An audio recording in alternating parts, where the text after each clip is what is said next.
Innal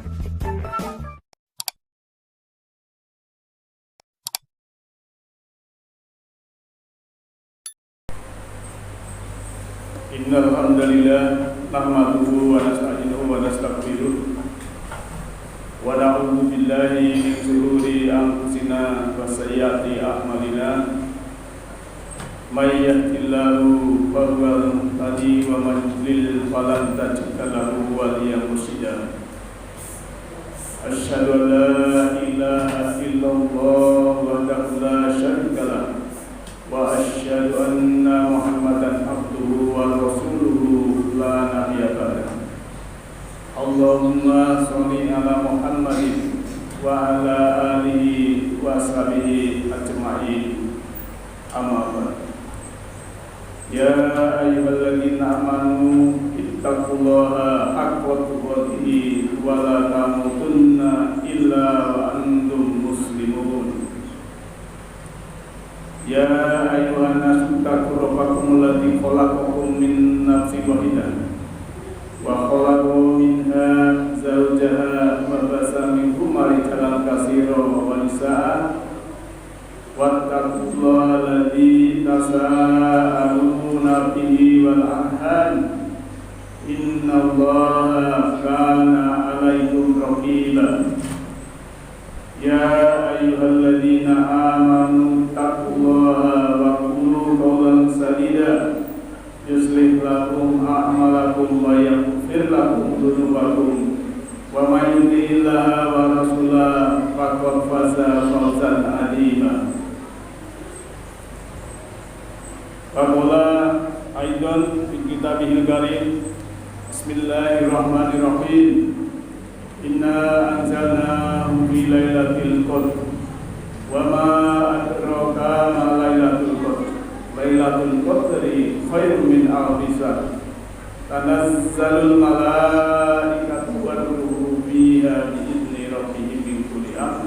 Salamun hiya hatta matla'il fajr. Kaum muslimin yang berbahagia, jamaah salat Jumat rahimakumullah. Marilah kita senantiasa bersyukur pada Allah Ta'ala, di mana kita pada saat ini masih diberikan keimanan, keislaman, masih diberikan keberkahan, keberlimpahan, baik itu masih bisa bernafas, diberikan keselamatan, kedamaian. Semua itu karena Allah Maha Pengasih, Maha Penyayang kepada hambanya, termasuk kita semua. Dan marilah kita tingkatkan iman dan ketakwaan kita, karena sebaik-baik bekal adalah takwa, dan kita insya Allah menunaikan perintahnya sebagaimana difirmankan. A'udzubillahi minasyaitonirrajim. Ya ayyuhalladzina amanu idza nudiya lis-sholati fi yaumil jumu'ati fas'au ila dzikrillah wa dzarul bai' dzalikum khairul lakum in kuntum ta'lamun. Hai, manakah dia orang yang telah beriman apabila disuruh untuk melaksanakan sholat Jumat, maka tinggalkanlah niaga, tinggalkanlah perdagangan, dan itu lebih baik bagimu untuk mengingat Allah, itu lebih baik bagimu apabila kamu mengetahui. Dan jemaah yang berbahagia, saat ini kita di akhir-akhir Ramadan, maka topik saya adalah makna Lailatul Qadar. Lailatul itu artinya malam, Al-Qadar artinya ketentuan. Di Qadaro, yakdiru, Qadran atau takdir itu adalah ketentuan. Walaupun diterjemahkan diartikan dengan kemuliaan. Nah, apakah yang disebut Lailatul Qadar itu? Informasinya tadi sudah baca dalam Al-Quran, surat Al-Qadar ayat 1 sampai 5, yang artinya sesungguhnya kami telah menurunkan Al-Quran pada malam ketentuan. Dan tahukah kamu apakah malam ketentuan itu? Malam kemuliaan itu lebih baik dari 1000 bulan. Khairun min alfi syahr. Pada malam itu turun malaikat-malaikat dan malaikat Jibril dengan izin Tuhannya untuk mengatur segala urusan, dan malam itu penuh kesejahteraan sampai terbit fajar. Pada khotbah siang hari ini saya akan menyampaikan yang berhubungan dengan Lailatul Qadar, tetapi dari sisi syariat. Sedangkan untuk dari dimensi hakikat kita bisa lewat kajian-kajian yang khusus seperti malam Selasa dan lain sebagainya. Nah, Allah mengatakan dalam firman-Nya bahwa malam Lailatul Qadar adalah malam yang memiliki nilai lebih baik dari 1000 bulan. Betapa hebatnya. Bagaimana hal itu bisa dijelaskan? Kapan turunnya malam itu dan bagaimanakah keadaannya? Banyak tafsir yang menggambarkan turunnya malam Al-Qadar. Namun secara mendasar kita bisa bertumpu pada ayat-ayat di atas. Waktu turunnya Al-Quran, di permulaan surat Allah menjelaskan bahwa malam ketentuan sebenarnya adalah malam diturunkannya Al-Quran. Hal itu telah lama terjadi, yaitu sekitar 14 abad lebih yang lampau. Nah, ada yang mempersepsikan bahwa saat turunnya Al-Quran itu bisa kapan saja kepada hamba-hamba yang dikehendakinya. Yang dimaksud di sini bukanlah redaksi Qurannya, melainkan makna yang terkandung di dalamnya. Jadi redaksi Al-Quran sudah turun sejak Rasulullah menerima wahyu pertama itu, namun hikmah dan makna yang terkandung di dalamnya terus-menerus turun kepada orang-orang yang mengambil pelajaran dari Al-Quran itu sepanjang masa. Nah, dalam hal ini kalau kita membaca tafsir Al-Misbah oleh Quraisy Shihab, memiliki penafsiran yang menarik bahwa ayat pertama surat Al-Qadar itu sebenarnya memiliki makna yang bersifat lampau alias masa lalu. Dia menjelaskan bahwa kami telah menurunkan, bahasa anzalnahu itu fi'il madhi, telah lampau. Jadi kami telah menurunkan, artinya sudah turun. Nah, kata telah menurunkan berarti telah terjadi dan tidak akan terjadi lagi di masa depan, karena itu malam ketentuan Al-Qadar itu sudah terjadi di zaman Rasulullah SAW, yaitu saat diturunkannya wahyu Al-Quran untuk pertama kalinya. Namun ketika Allah menjelaskan tentang turunnya malaikat ke bumi, Dia menggunakan struktur bahasa yang berlaku untuk masa lalu, yaitu tanazzalul malaikatu, atau menggunakan fi'il mudhari yang artinya turun para malaikat.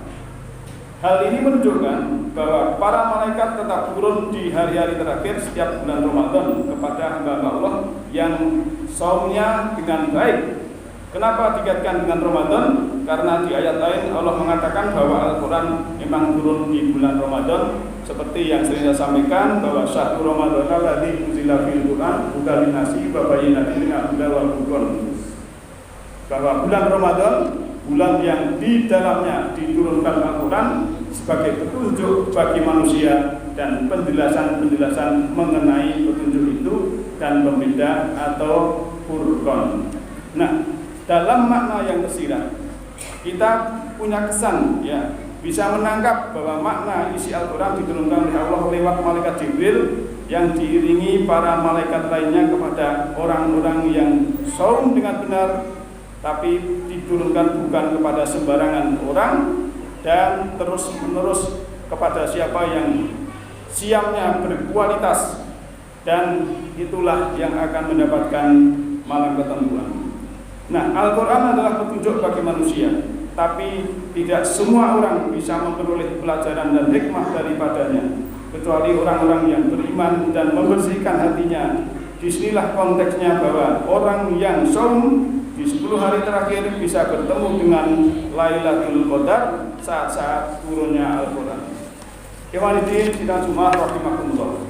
Coba kita lihat sejarah. Pada saat Rasulullah mau menerima wahyu yang pertama di Gua Hira, beliau banyak saum dan melakukan tafakur untuk membersihkan hatinya. Demikian pula telah menerima wahyu saat itu, yaitu surah Al-Alaq ayat 1 sampai 5. Rasulullah masih juga diperintahkan oleh Allah untuk bangun malam, banyak mentadabbur Al-Quran, mentilawah dan membaca untuk membersihkan hatinya. Kenapa demikian? Karena kata Allah, beliau bakal menerima wahyu-wahyu berikutnya berupa kalimat-kalimat yang berat. Maka wahyu yang kedua, Bismillahirrahmanirrahim, ya ayyuhal muzammil qumil laila illa qalilan nisfahu awinqus minhu qalilan ila akhirih. Hai orang-orang yang berselimut, bangunlah di waktu malam hari kecuali sedikit daripadanya, yaitu seperduanya atau kurangi dari seperdua itu sedikit atau lebih seperdua itu, dan bacalah Al-Quran itu dengan perlahan-lahan. Sesungguhnya kami akan menurunkan kepadamu perkataan yang berat. Sesungguhnya bangun di waktu malam adalah lebih tepat untuk khusyuk dan bacaan di waktu itu lebih berkesan. Nah, ayat-ayat di atas adalah wahyu yang diturunkan Allah di urutan kedua sesudah surah Al-A'la, Alaq ayat 1-5. Dan menariknya di situ Allah memerintahkan Nabi agar memperbanyak bangun malam agar lebih siap untuk menerima wahyu-wahyu berikutnya. Dengan kata lain, agar bisa menerima wahyu secara baik, secara lebih baik, beliau dianjurkan untuk membersihkan hati. Beliau dengan banyak membaca, memahami, mentilawah, mentadabbur Quran di malam hari dan di waktu sahur. Saat seperti itulah yang diisyaratkan oleh malam Al-Qadar.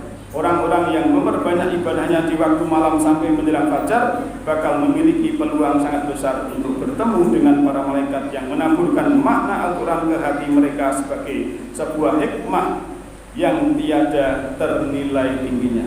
Nah, orang-orang yang menerima hikmah Al-Quran pada saat Lailatul Qadar sungguh bagaikan memperoleh kebajikan yang lebih tinggi dari 1000 bulan.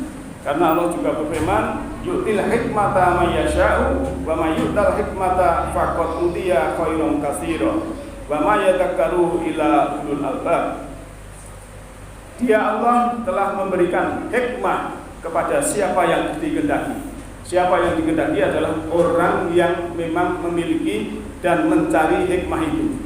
Orang yang mau mengambil pelajaran, orang yang mau untuk berkorban untuk mencari hikmah itu. Hikmah adalah ilmu dari Al-Quran yang diturunkan dengan pemahaman yang sebagus-bagusnya. Wa may yu'tal hikmata faqad utiya khairan katsira. Dan barang siapa yang diberikan al-hikmah tadi, maka dia sungguhnya mendapatkan diberikan khairan katsira, yaitu pahala yang besar. Wa may yadhakkaru ila ulul albab, dan tidaklah yang memikirkan, tidaklah yang mengambil pelajaran kecuali hanya ulul albab. Ulul albab adalah orang yang mau menggunakan akal untuk mempelajari ayat-ayat Allah. Semua orang punya akal, tapi tidak semua orang menjadi ulul albab. Karena Allah memberikan ilmu kepada siapa saja, sebagaimana alamal insana ma'alam ya'lam. Allah itu memberikan ilmu, mengajari manusia apa-apa yang dia tidak ketahui. Sidang Jumat yang berbahagia, oleh karena itu Allah juga sudah mengatakan, Allah itu suka sesuatu yang witir.